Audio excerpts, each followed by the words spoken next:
Imagine waking up one morning with the strange feeling that your life is moving on its own, as if unseen forces were shaping your choices, your relationships, even your emotions.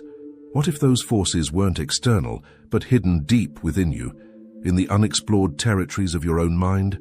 Today we embark on a journey into the human soul through the eyes of one of the greatest explorers of inner reality, Carl-Jung. His ideas not only changed psychology, but also redefined the very meaning of existence. In this video, you'll discover how Jung's insights can help you understand who you truly are, what drives your behavior, and how to find meaning in a seemingly chaotic world. And stay until the end, because the final revelation may completely transform the way you understand life itself. Before we dive in, take a moment to subscribe to the channel.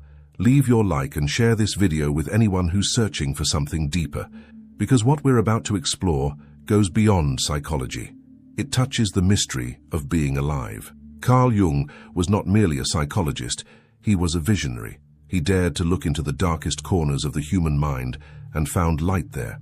To him, life was not a random sequence of events, but a profound journey of the soul towards self-realization, a process he called individuation.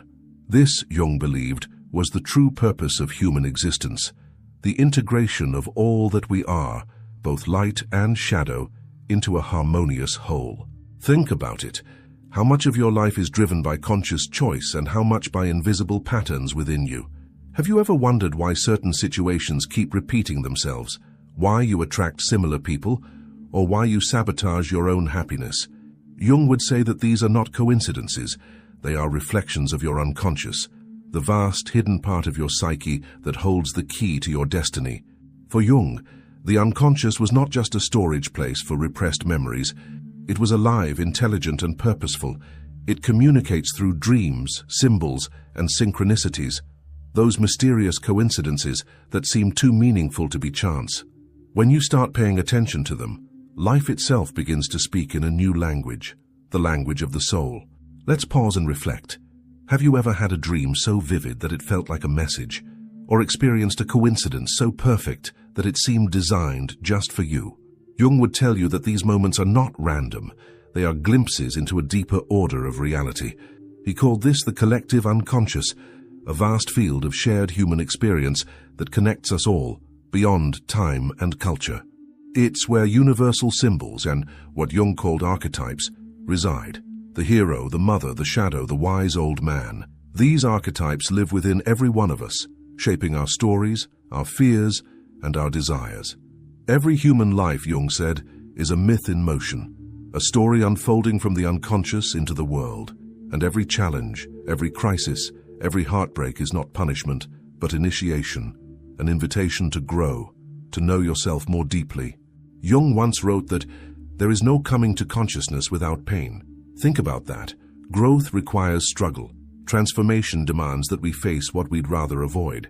Maybe that's why so many people feel lost or disconnected today. We're taught to chase comfort, success, and external validation, but rarely to explore the depths of our own psyche.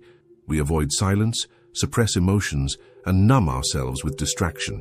Yet, deep down, a voice keeps whispering, there's something more. What if the purpose of life is not happiness but wholeness?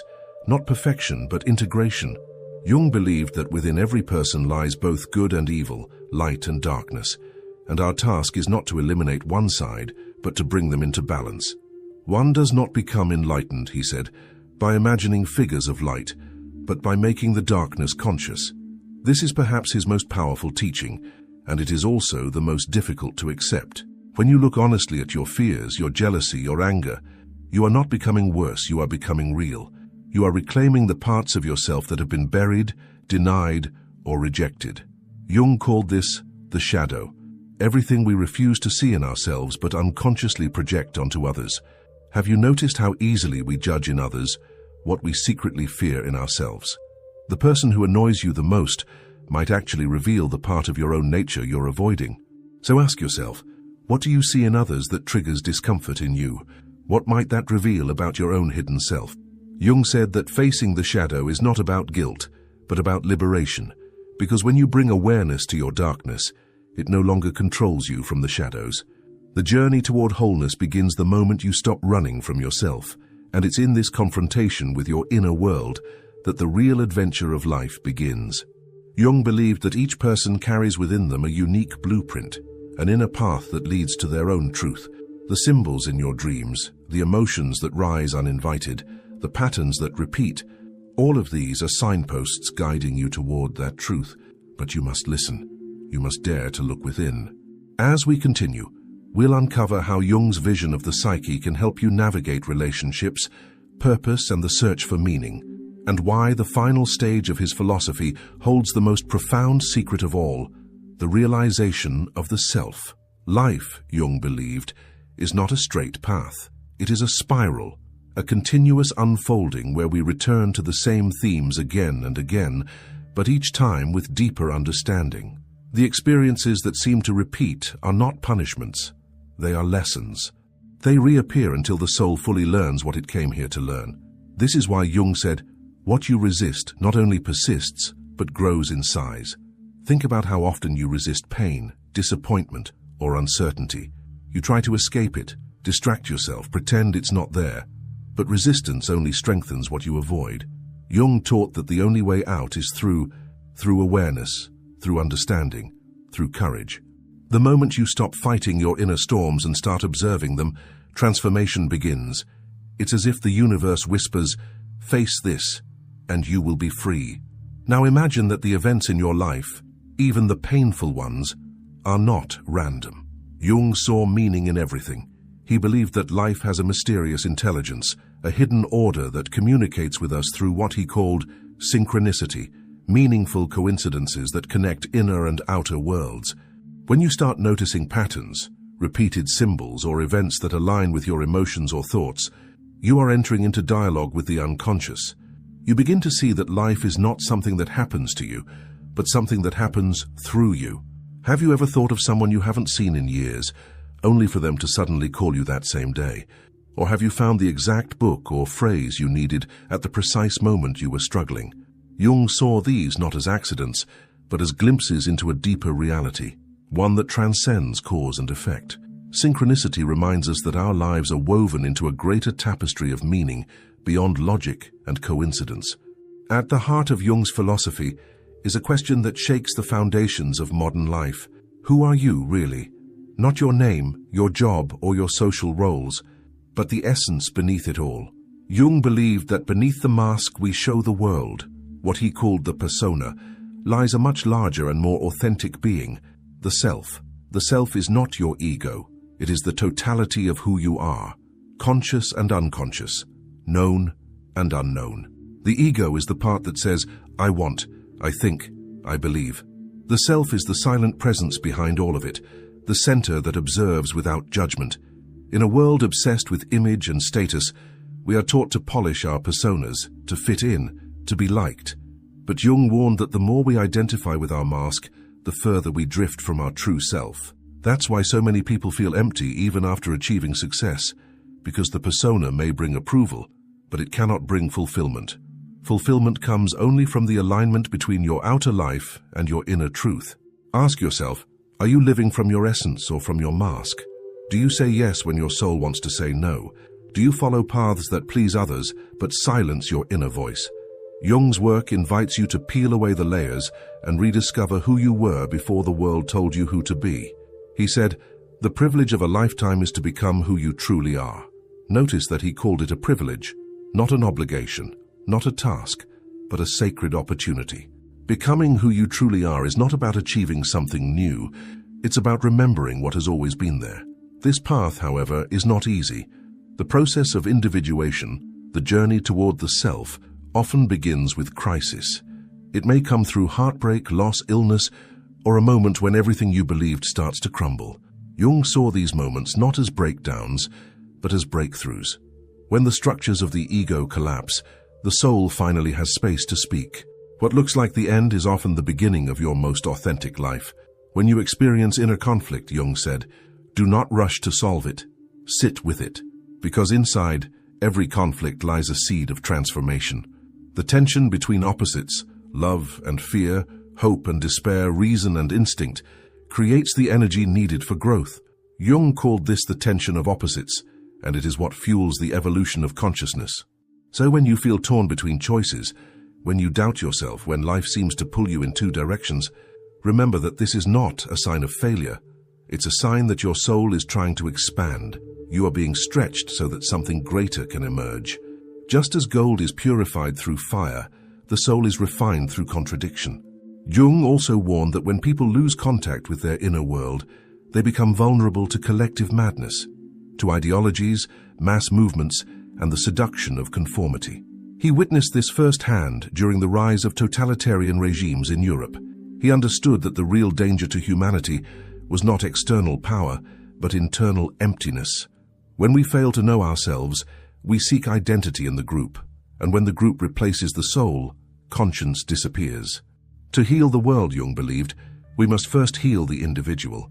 Each awakened person becomes a light in the darkness, a point of consciousness that ripples through the collective unconscious. The salvation of the world, he wrote, consists in the salvation of the individual soul. This is why your personal growth matters, not only for your peace, but for the world's evolution. Every time you choose awareness over fear, compassion over judgment, authenticity over imitation, you contribute to the healing of humanity. Let's take a moment to reflect. What part of you have you silenced to fit in? What emotions have you buried to appear strong? The more you ignore your inner truth, the louder your unconscious becomes, through anxiety, depression, or unexplained emptiness. These are not enemies to fight, but messages from within, calling you to realign with your deeper nature. The way back is through attention, reflection, and courage. Jung suggested keeping a journal of dreams and symbols, not to interpret them literally, but to listen to the psyche's language. He believed that the unconscious is always communicating, trying to guide us toward wholeness, if only we are willing to listen. And as we move deeper into Jung's understanding of life, we'll explore how embracing your shadow and integrating your inner opposites can unlock the most transformative power of all, the realization of your true self, the divine spark within you that transcends fear, time, and even death itself. When Jung spoke about the journey toward the self, he wasn't describing an abstract idea. He was describing a living process, something that unfolds through every experience, every emotion, every encounter we have. Life, he believed, is the stage on which the unconscious reveals itself. Every person you meet, every obstacle you face, every dream that disturbs your sleep, all of them are mirrors reflecting back fragments of who you are meant to become. Think about that for a moment. What if the very things that irritate or hurt you are not punishments but invitations, messages urging you to pay attention, to awaken?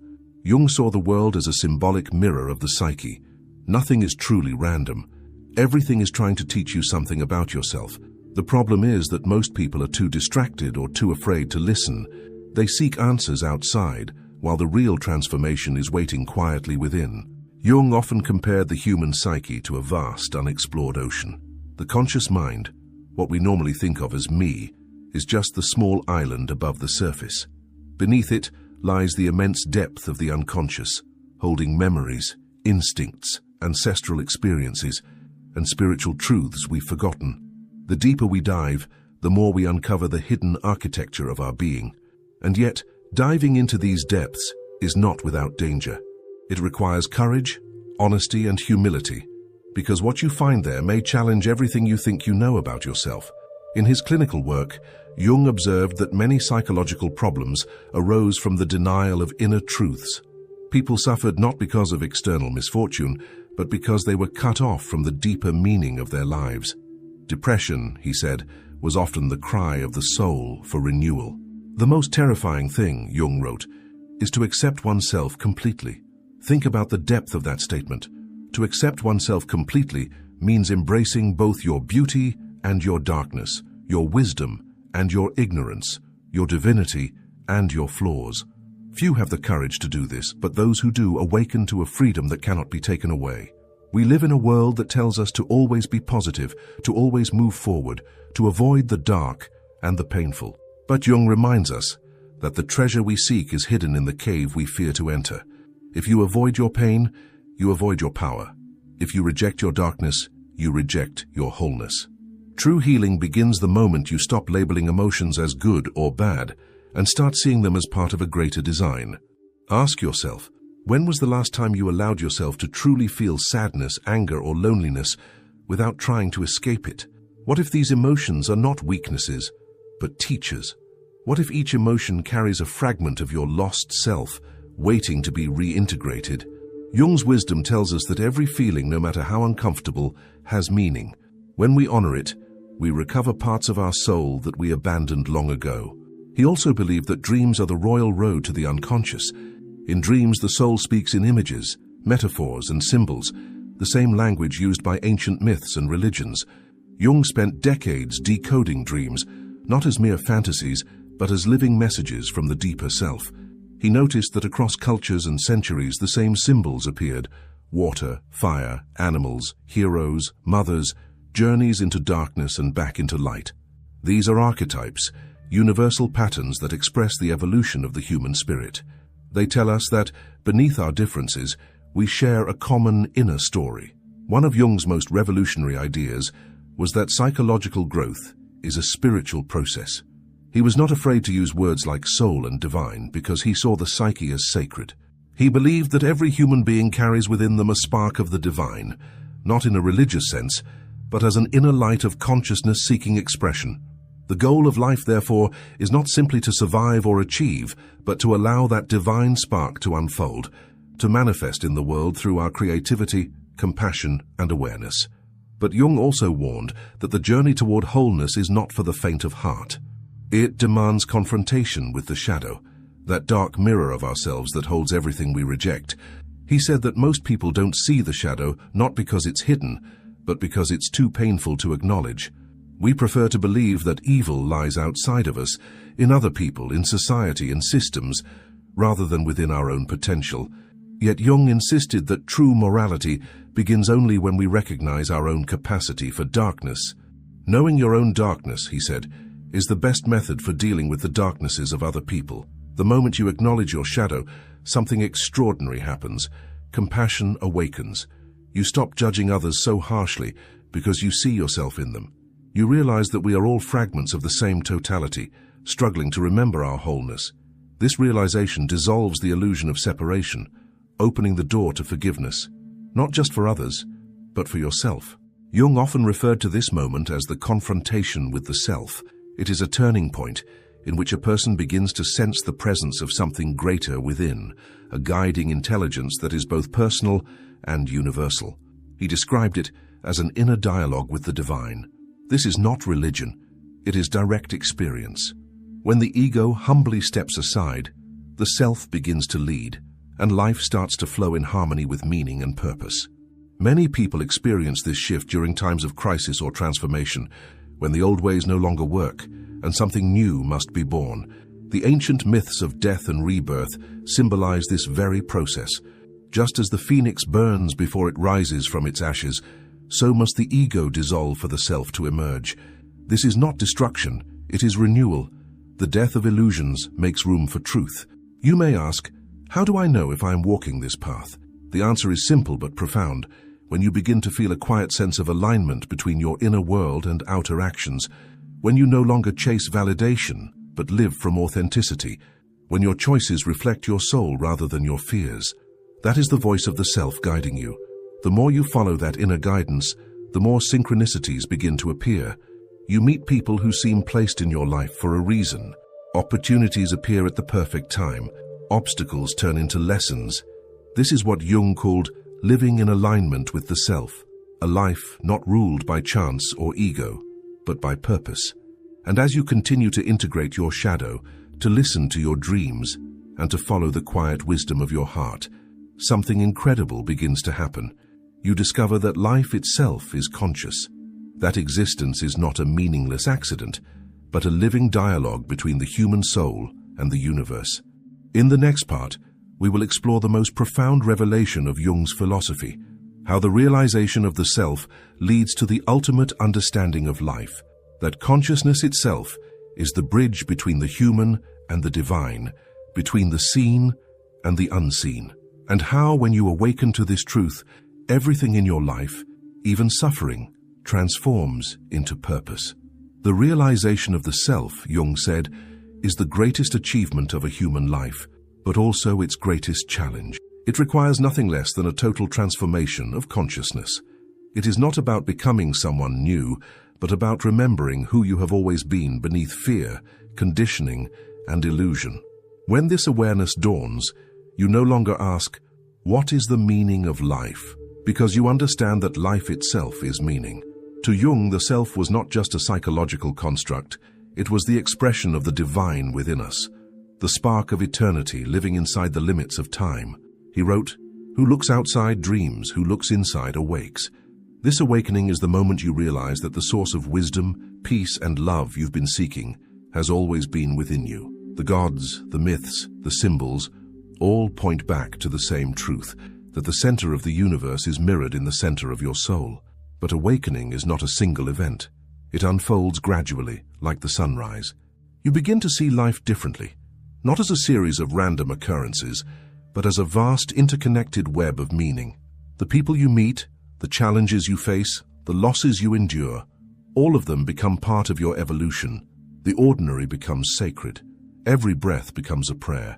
Every act becomes an expression of consciousness moving through you. Jung believed that when you reach this state of integration, you begin to live from the level of the self rather than the ego. The ego wants control. The self seeks harmony. The ego wants certainty. The self embraces mystery. The ego fears death. The self knows it is eternal. This is why Jung's approach feels both scientific and spiritual, because it recognizes that psychology and spirituality are two languages describing the same truth, the evolution of consciousness. He also believed that humanity as a whole is going through a process of individuation, a collective awakening. The crises, conflicts, and confusion we see in the world are not signs of destruction, but of transformation. The old systems, the old ways of thinking, are collapsing to make way for a new consciousness, one that values wholeness over division, depth over distraction, being over having. Each individual who becomes conscious contributes to this shift. As Jung said, the world will ask you who you are, and if you do not know, the world will tell you. So the question is, do you truly know who you are? When you live unconsciously, life feels like chaos. But when you awaken, life becomes a mirror, reflecting your inner state, guiding you toward balance. Even suffering changes its nature. You begin to see pain not as an enemy, but as a messenger calling you to greater awareness. The things that once broke you now open you. What once frightened you now reveals your strength. Jung called this process transcendent function, the capacity of the psyche to hold opposites until a new, higher understanding emerges. In this light, life is not about eliminating conflict or achieving permanent happiness. It's about learning to live in dynamic balance, embracing both joy and sorrow, knowing they are two sides of the same divine rhythm.